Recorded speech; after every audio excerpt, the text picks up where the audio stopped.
ప్రాంతం దొడ్డి కొమరయ్య పోరాటం చేసిన ప్రాంతం, ఈ ప్రాంతం చాకలి ఐలమ్మ స్ఫూర్తి తీసుకున్న ప్రాంతం, ఈ ప్రాంతం రావి నారాయణ రెడ్డి, ఆరుట్ల కమలాదేవి, ఆరుట్ల రామచంద్రారెడ్డి, బిఎన్ రెడ్డిలు ధర్మ భిక్షంలో ఈ గడ్డ మీద నుంచి కొట్లాడిన ప్రాంతం. ఈ ప్రాంతం కొండా లక్ష్మణ్ బాబూజీ ఆనాడు తొలి తెలంగాణ ఉద్యమంలో మంత్రి పదవిని కాగితం ఇసిరేసి తెలంగాణ రాష్ట్రం వచ్చే వరకు పదవి తీసుకోనని త్యాగాలకు మారుపేరైన కొండా లక్ష్మణ్ బాబూజీ ప్రాతినిధ్యం వహించిన భువనగిరి ప్రాంతం ఈ నల్గొండ ప్రాంతం. మళ్ళీ తెలంగాణ ఉద్యమంలో తెలంగాణ కోసం రాజీనామా చేసి మళ్ళీ తెలంగాణ రాష్ట్రంలోనే మంత్రి పదవి చేపట్టిన కోమటిరెడ్డి వెంకటరెడ్డి ప్రాతినిధ్యం వహిస్తున్న ప్రాంతం. ఇవాళ నాడు భూమి కోసం, ముక్తి కోసం, విముక్తి కోసం సాయుధ రైతాంగ పోరాటంలో తుపాకులెత్తిన గడ్డనే కాదు, ఈ ప్రాంతంలో భూదాన ఉద్యమంలో వందలాది ఎకరాలను పేదలకు పంచిపెట్టిన ఈ రోజు భూదాన్ రామచంద్రారెడ్డి కూడా ఈ గడ్డ మీద నుంచే వేలాది ఎకరాల భూములను పేదలకు పంచిపెట్టడానికి త్యాగం చేసిన వెదిరే రామచంద్రారెడ్డిది కూడా ఈ ప్రాంతమే అని చెప్పడానికి నేను గర్వపడుతున్నా. మిత్రులారా, ఇవాళ ఈ సమాజంలో ఉన్న మా ఆడబిడ్డలు కావచ్చు, మా సోదరులు కావచ్చు, ఇవాళ వాళ్ళకి చైతన్యం లేదా? వాళ్ళకి ఏం కావాలనో ఏం సాధించుకోవాలో వాళ్ళకి తెలియదా? ఎవడో ఎక్కడి నుంచో వచ్చి ఇక్కడ రెచ్చగొడితే ఇక్కడ ఉండే రైతులను, ఇక్కడ ఉండే పేదలను తప్పు దారి పట్టించి ఈ ప్రభుత్వం మీద బురద జల్లే ప్రయత్నం చేస్తే తిప్పికొట్టే శక్తి నల్గొండ జిల్లా రైతాంగానికి లేదా అని నేను అడుగుతున్నా. మిత్రులారా, నాడు నిజాం నవాబులనే దిగంతాలకు తరిమి కొట్టిన గడ్డ సాయుధ రైతాంగ పోరాటంలో నేలకు ఒరిగినా గాని తుపాకీని వదలకుండా పోరాటం చేసిన గడ్డ ఈ రోజు మనం స్వేచ్ఛను అనుభవిస్తున్నామంటే, ఈ రోజు ప్రజాస్వామిక రాష్ట్రంలో మనం ఈ రోజు మనుగడ సాధించినామంటే నల్గొండ ప్రాంతంలో జరిగిన సాయుధ రైతాంగ పోరాటమే ఈ రోజు మనకి స్వేచ్ఛనిచ్చింది. ఆనాటి సాయుధ రైతాంగ పోరాటాన్ని నిర్మించిన నల్గొండ జిల్లా ఈ రోజు చైతన్యం కోల్పోయింది అనుకుంటున్నారా? లేకపోతే నల్గొండ జిల్లాకు కావాల్సిన ప్రాజెక్టులను సాధించుకోలేరు అనుకుంటున్నారా గత పాలకులు అని చెప్పి నేను సందర్భంగా అడగదలుచుకున్నాను. మిత్రులారా, 10 సంవత్సరాలు 20 లక్షల కోట్లు వాళ్ళ దగ్గరకు వచ్చినాయి. 20 లక్షల కోట్ల రూపాయలు వాళ్ళ జేబుల్లో ఉంటే 2000 కోట్లతోని ఎస్ఎల్బీసీని ఎందుకు పూర్తి చేయలేదో అడగండి. ఇవాళ ఈ ప్రాంతంలో ఉన్న సాగునీటి ప్రాజెక్టులు ధర్మారెడ్డి కాలువ కావచ్చు, పిల్లాయపల్లి కాలువ కావచ్చు, లేకపోతే గంధమల్ల కావచ్చు, ఏ ఒక్క ప్రాజెక్టు కూడా పూర్తి కాలేదు 10 ఏళ్లలో. ఇవాళ మనం పూర్తి చెయ్యాలి అనుకుంటే కాళ్ళల్లో కట్టెబెట్టి కింద పడేయాలని చూస్తూ, ఇవాళ మీకెందుకు మెడికల్ కాలేజ్ కట్టలేదు? ఇవాళ యాదగిరి గుట్ట మీద కాంట్రాక్ట్లు ఇచ్చి ఎవరికి మెక్కినరో ఇవాళ మీకు అందరికీ తెలుసు. నేను ఆరోపణలు చేయదలుచుకోలేదు, దేవుడిని వివాదాలకు రాజకీయాలకు లాగదలుచుకోలేదు. కానీ అది ఊరికే పోయిందా? యాదగిరిగుట్ట లక్ష్మీ నరసింహస్వామి దగ్గర జరిగిన అపచారానికి మూల్యం చెల్లించలేదా? మన ప్రభుత్వం ఏర్పడ్డ నాడే బొక్కవోర్ల పడి మక్కెలి ఇరగలేదా? మీకు తెలియదా? చేసిన పాపాలు ఎక్కడికి పోవు, మన ఎంబడే వస్తూనే ఉంటాయి నీడలాక. ఇవాళ పాపాలు చేసిండ్రు కాబట్టి మీ పరిస్థితి గట్లయింది. నేను అంటలేని మాట ఆ పార్టీ నాయకురాలే అన్నారు. ఏమన్నారు మిత్రులారా? మా పార్టీలో దయ్యాలు చేరనే. సొంతింటి బిడ్డ టీఆర్ఎస్లు ఉన్నోళ్ళు దయ్యాలని చెప్తుంటే సమాధానం చెప్పలేక దయ్యాల నాయకుడు ఫామ్ హౌస్ లో నిద్రపోతుండు. నేను అడుగుతున్నది బీఆర్ఎస్ కాదు, డిఆర్ఎస్.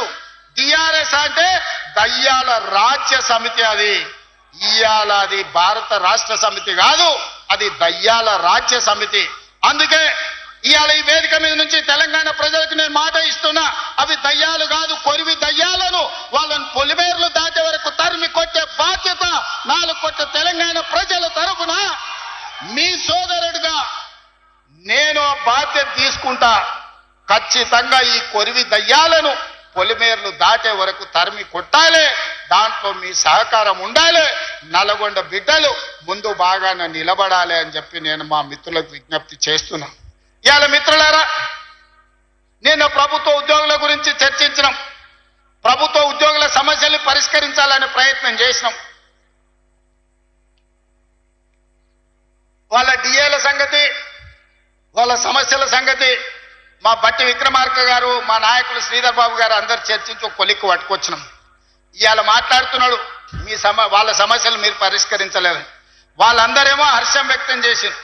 ఈ ప్రభుత్వ కుటుంబ సభ్యులుగా భావించి మా సమస్యలను పరిష్కారానికి ముందుకు వచ్చిండ్రు.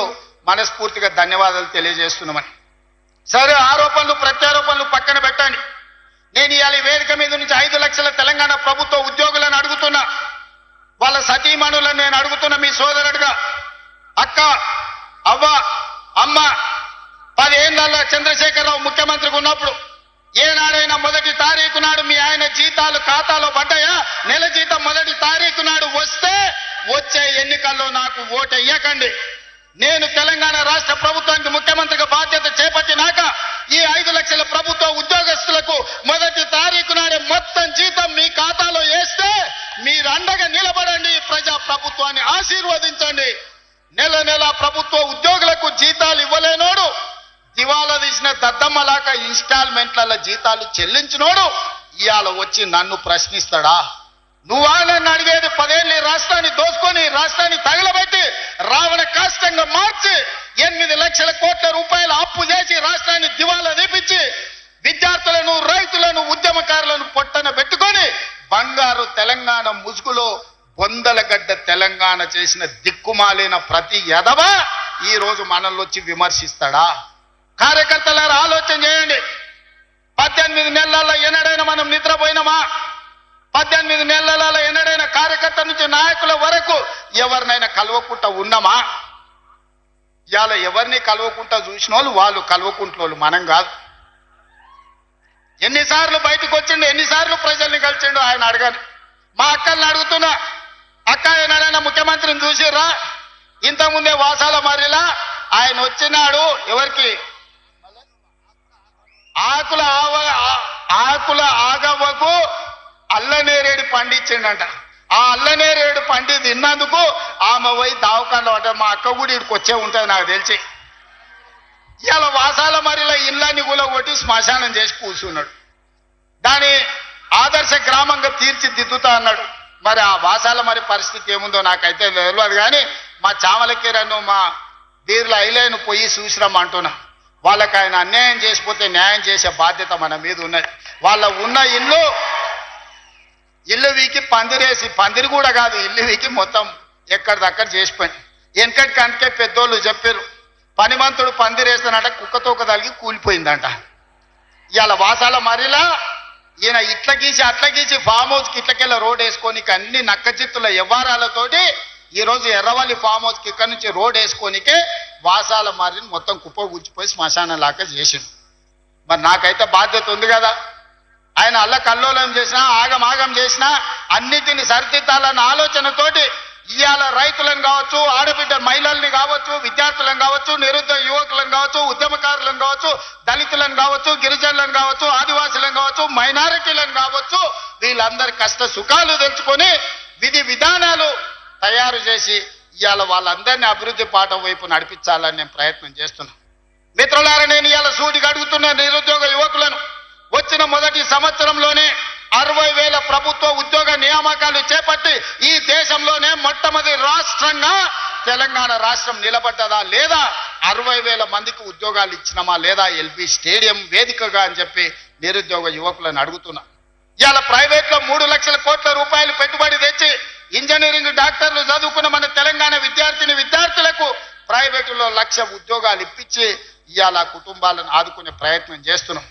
ఇవాళ మీ ప్రాంతంలో young India integrated residential school 200 కోట్ల రూపాయలతోని నిర్మించడమే కాదు, రాష్ట్రంలో 100 నియోజకవర్గాలలో 20,000 కోట్ల రూపాయలతోటి బడుగు బలైన దళిత గిరిజన మైనారిటీ వర్గాలకు సంబంధించిన పిల్లలు ప్రతి దగ్గర 2,600 మంది కలిసి చదువుకునేటట్టు, కలిసి భోజనం చేసేటట్టు కార్పొరేట్ కాలేజీలను తలదన్నే విధంగా ఇవాళ పేదలకు విద్యను అందించడానికి మన ప్రభుత్వం ప్రణాళికలేసింది.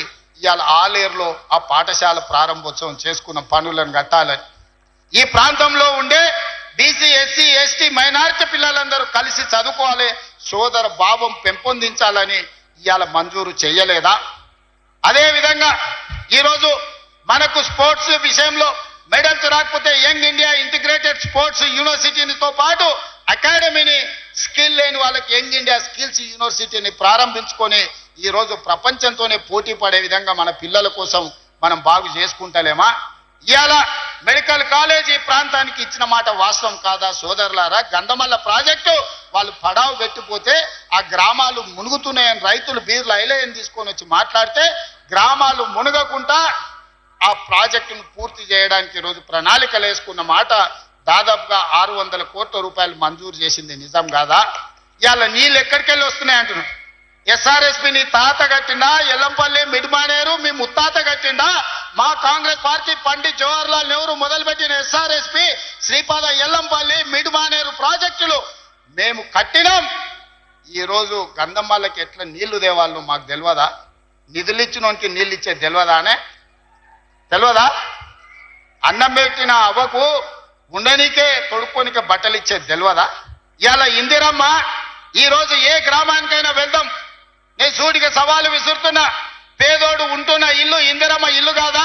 పేదోడు కట్టుకున్న ఇళ్ల పట్టా ఇందిరమ్మ ఇళ్ల పట్టా కాదా?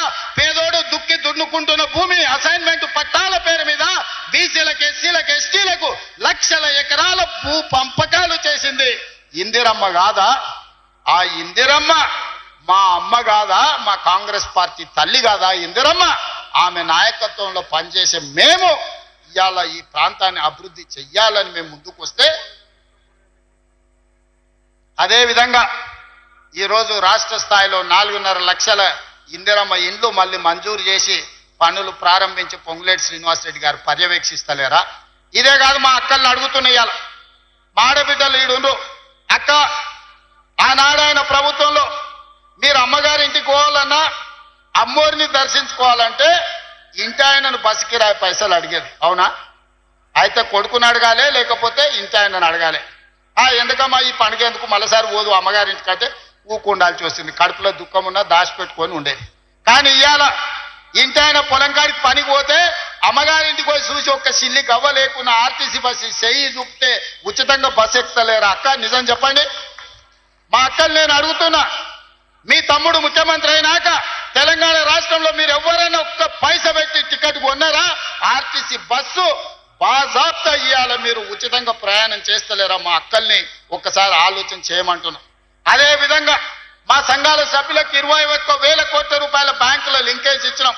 మా సంఘాల సభ్యులు వ్యాపారం చేస్తారు. అదానీలు అంబానీలే కాదు, సోలార్ పవర్ విద్యుత్ ప్లాంట్లు 1000 మెగావాట్ల ప్లాంట్ ఈరోజు మా అక్కలకు పెత్తనం ఇచ్చింది నిజం కాదా? ఆర్టీసీ బస్సులో ఉచిత ప్రయాణం కాదు, 600 బస్సులు వాళ్ళకిచ్చి అదే ఆర్టీసీకి కిరాయికి పెట్టి 600 బస్సులకు మా ఆడబిడ్డల్ని యజమానులను చేసింది నిజం కాదా? ఇవాళ రిలయన్స్ తో పోటీ వాడి పెట్రోల్ బంకులు మీరు పెట్టుకొని నిర్వహిస్తున్న మాట నిజం కాదా? ఇందిరా మహిళా శక్తి క్యాంటీన్లు ఈ రోజు రాష్ట్రం నలుమూలలో మీరు ప్రారంభించుకొని చేస్తున్న మాట నిజం కాదా? అమ్మ ఆదర్శ పాఠశాల పేరు మీద గ్రామాన కాంట్రాక్టర్ల చేతుల్లో పనులు పెడితే అవి తీసి మా ఆడబిడ్డల చేతులు పెట్టి అమ్మ ఆదర్శ పాఠశాల పేరు మీద పాఠశాలల నిర్వహణ మీ చేతిలో పెట్టలేదా? స్కూల్లో పిల్లలు బట్టలు కుట్టేది ఆనాడు పెద్ద పెద్ద కంపెనీలకు ఇస్తే ఈ రోజు మా ఆడబిడ్డలకు ఇచ్చిన మాట వాస్తవం కాదా? ఇవాళ మా అక్కల్ని ఆర్థికంగా నిలదొక్కునేలా చేసి 1 కోటి మంది ఆడబిడ్డల్ని కోటీశ్వరులను చెయ్యాలి. 10 ఏళ్లలో నా లక్ష్యం అదే. నా జీవితంలో 1 కోటి మంది ఆడబిడ్డల్ని కోటీశ్వరులను చేస్తా అని కంకణం కట్టుకొని బయలుదేరి మీకోసం కృషి చేస్తుంటే ఇవాళ మిమ్మల్ని చూసి ఏడుస్తున్నారు. మీ ఒకనాడు ఇంటాయనని బస్సుకి అడిగే మీరు సాయంత్రం బెల్ట్ షాప్కి ఆయన మిమ్మల్ని నగదు అడిగే పరిస్థితి తెచ్చినా లేదా? మా అక్కలు చెప్పాలని నేను అడుగుతున్నా. ఇవాళ పెత్తన మా ఆడబిడ్డల చేతి ఉంటే పిల్లల చదువులు ఉంటాయి, ఇల్లు బాగుపడుతుందని ఇవాళ మా అక్కల చేతుల్లో పెత్తనం పెట్టిన మాట నిజం కాదా? ఆనాడు అప్పులో ఉండి 1 లక్ష రుణమాఫీ చేస్తాని 10 ఏళ్ళు ముంచి రైతులను ఆగమాగం చేసి వేలాది మంది చచ్చిపోతే సంవత్సరం తిరిగే లోపు లక్ష్మీ నరసింహస్వామిగా 25,55,964 మంది రైతులకు 20,617 కోట్ల రూపాయల రైతు రుణమాఫీ చేసి 2 లక్షల రూపాయల వరకు రైతులకు అప్పు విముక్తి కలిగించింది మన ప్రభుత్వం కాదా అని నేను అడుగుతున్నా. ఇవాళ రైతులకు ఉచిత కరెంటుతో పాటు ఆనాడు ఒరేసుకుంటే ఉరేసుకున్నట్టే ఆయన ఆ నాయకుడు అంటే వరి వేసుకోండి చివరి గింజ వరకు కొంటాం, అదే కాదు సన్న వడ్లు పండిస్తే 500 రూపాయల బోనస్ ఇస్తామని చెప్పి ప్రత్యేకంగా పర్యవేక్షించడానికి ఉత్తమ్ కుమార్ రెడ్డి గారి నాయకత్వంలో నిరంతరం ఓట్లు అమ్మిన 48 గంటల్లో మీ ఖాతాల పైసలు వేస్తలేమా? ఇవాళ రైతులను ఆదుకొని ప్రాజెక్టులు పూర్తి చెయ్యాలి అని మేము పనిచేస్తుంటే కడుపు మండి విషం జమ్ముతున్నారు ఈ రోజు రైతుల మీద. అందుకే మిత్రులారా, మీరందరూ ఆలోచన చేయండి. ఈ ప్రభుత్వం మీ ప్రభుత్వం, ఈ ప్రభుత్వం మన ప్రభుత్వం, ఈ ప్రభుత్వం పేదోళ్ళ ప్రభుత్వం, ఈ ప్రభుత్వంలో దళితులు, గిరిజనులు, ఆదివాసులు తలెత్తుకునే ప్రభుత్వం. అందుకే 1931లో బ్రిటిష్ వాళ్ళు కులగణన చేస్తే 100 ఏళ్లలో ఎవడు చేయలేకపోయిన, ఎవడు ధైర్యం చేయలే ముట్టుకోనికే. కానీ మీ సోదరుడుగా, మీ రేవంత్ అన్నగా దేశంలోనే మొట్టమొదటి రాష్ట్రంగా ఉత్తమ్ కుమార్ రెడ్డి గారిని బాధ్యత ఇచ్చి, దామోదర్ రాజనరసింహ గారిని బాధ్యత పెట్టి దేశంలోనే మొట్టమొదటిసారి కులగణన చేసి 56.36% బలైన వర్గాలు ఉన్నారు అని లెక్క తేలిస్తే, ఈ రోజు విధిలేని పరిస్థితుల్లో నరేంద్ర మోడీ దేశం మొత్తం నేను లెక్క కడతా, బీసీల లెక్క తీస్తా అన్నాడు. గొర్రెలకు, బర్రెలకు, చేపలకు కూడా లెక్క ఉంది, కానీ మా బలహీన వర్గాలకు లెక్క లేదంటే లెక్క నేను తేలుస్తా, నీ కథ కూడా చూస్తా అన్నందుకు ఇవాళ తెలంగాణ రాష్ట్రం మొట్టమొదటిసారి బలహీన వర్గాల లెక్క తేల్చి 56.36% తేల్చింది మనం కాదా? ఈ బలహీన వర్గాల పట్ల ప్రేమ లేకపోతే వాళ్ళ లెక్క తేల్చే బాధ్యత ఎందుకు తీసుకుంటాం? ఈ రోజు 42% రిజర్వేషన్లు విద్య, ఉద్యోగంలోనే కాదు స్థానిక సంస్థలలో కూడా మీకు 42% రిజర్వేషన్ ఇవ్వాలని చట్టం చేసింది మనం కాదా? అదేవిధంగా ఈనాడు ఎస్సీ ఉపకులాల వర్గీకరణ 35 ఏళ్ల నుంచి మాదిగ బిడ్డలు పోరాటమే కాదు ఎంతో మంది ప్రాణాలు కోల్పోయింది. ఎట్లయినా ఈ సమస్యకు శాశ్వత పరిష్కారం చూపించాలి అని సుప్రీంకోర్టు తీర్పిచ్చిన మరుక్షణం దామోదర్ రాజనరసింహ గారు నాకు చిట్టి తెచ్చిండు అసెంబ్లీలో. నేను స్పష్టంగా చెప్పిన, ఇది నా బాధ్యత, 100% ఈ సమస్యను పరిష్కరిస్తా అని ఫిబ్రవరి 14 నాడు మొదలుపెట్టి మళ్ళీ ఫిబ్రవరి 14 లోపల బీసీల లెక్కలు తెచ్చిన ఎస్సీ కులాల వర్గీకరణ మోత్కుపల్లి నరసింహులు గారు సజీవ సాక్షి. వారు ఎవరిని అంత ఆశామాషికి ఒప్పుకోరు, ఎవరిని అభినందించారు. నరసింహులు గారి సంగతి మీకు నాకంటే ఎక్కువ తెలుసు, మీరు రాలేరోళ్ళు. కానీ వారు స్వయంగా అసెంబ్లీకి వచ్చి శాలువ కప్పి తమ్మి, ఈ రోజు నా మనసుకు ఆనందం కలిగింది, దశాబ్దాల మా కొట్లాట పరిష్కారం చూపించినమని నరసింహులు గారు అభినందించిన మాట వాస్తవం కాదా? ఇవాళ ఎస్సీ కులాల వర్గీకరణ చేసి ఆ చిక్కుముళ్ళని ఇప్పింది ఈ ప్రభుత్వం కాదా అని నేను అడుగుతున్నా.